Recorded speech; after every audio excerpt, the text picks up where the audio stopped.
Good morning, beautiful people. Welcome back to my channel. So today I want to talk about investing. I probably might do a video on how I purchased my first home in the UK as a foreigner and the steps that I took to get that done.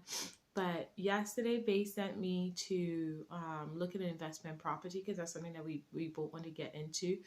Property management, property development, you know, anything to do with properties. We're both interested in that. So prior to coming together, he was looking to purchase his second property and I was looking to purchase my second property between by the end of this year or next year.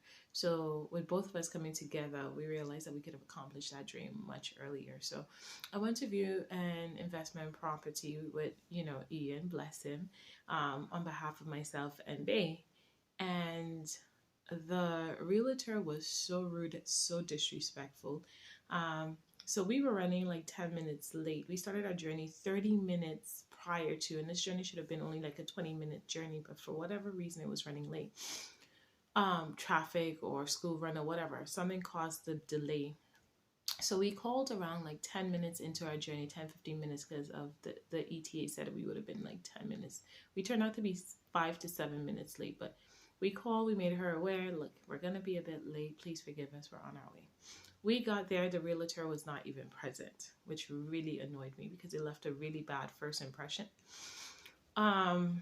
She then strolls up, looking like Barbie, and she didn't even acknowledge my presence. First and foremost, she didn't say good afternoon, and Caribbean people are huge on that. You see me here, you will acknowledge and greet me accordingly.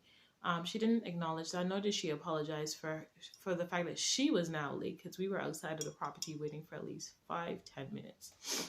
The property was not staged, and I get that in the UK they may not do that, but the least you can do, you're asking full price on this property. You can clean the window, get a broom, mop it down, open a window, do something. Nothing was done. The first thing that hit you was the stench of mold, and Ian said he could smell cat wee. I can smell that. I was just taken aback by the scent of the damp. So I'm viewing this property on behalf of myself and Bae because we will be the investors. And this woman does not acknowledge me once. She doesn't have any conversation with me. She doesn't address me or what's not. She goes to Ian, who is a male and white, and I guess because she's looking at me as a black female, I'm like, you don't acknowledge the actual investors. And she's having a long chat and conversation, whatever. Not she hasn't checked in on me, see how I'm doing, what I want to ask, questions, nothing. And that really annoyed me.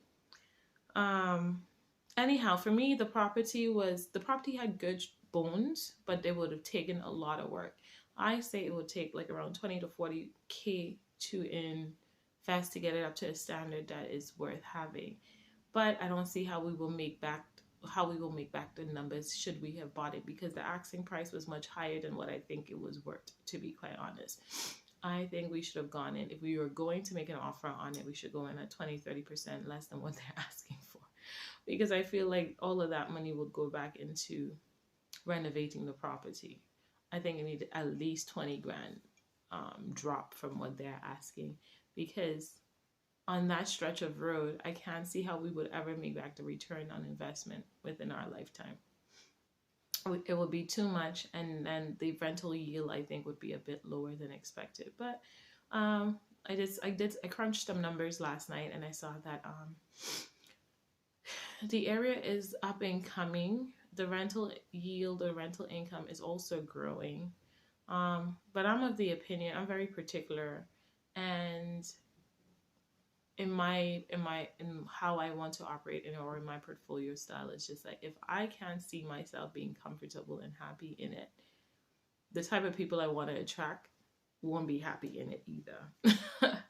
Do you know what I mean? It needed a lot of work. It could be a good property, and it would be a good one to invest if it was going to be someone's permanent family home, but for a rental property, I think the work far outweighs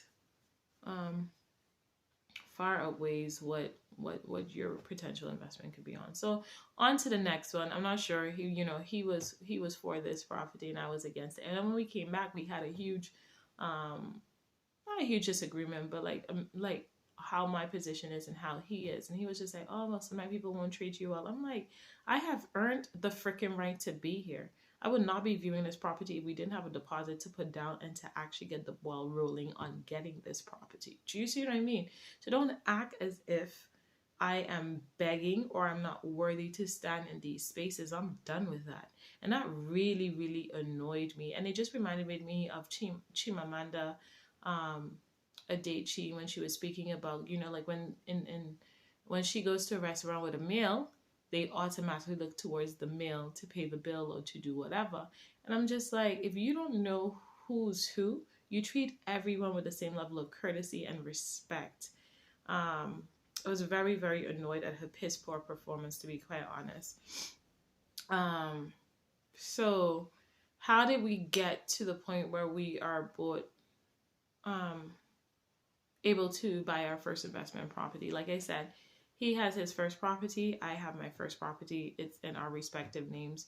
Should we decide to get married or move forward, our individual properties that are in our names will never form part of the matrimonial portfolio. I mean, obviously, you know, we will probably benefit from the incomes later on in life, but those properties will remain in our respective names.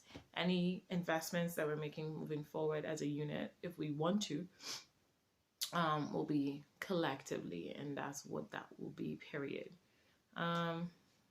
But it took a lot of not being flash. Like, I'm not the type of person, and don't get me wrong, I believe if you want the finer things in life and you've worked hard for it, you deserve it. However, if an asset is not making you a residual income, then it's a liability, and I don't believe in that. I'm not about working hard for the rest of my life.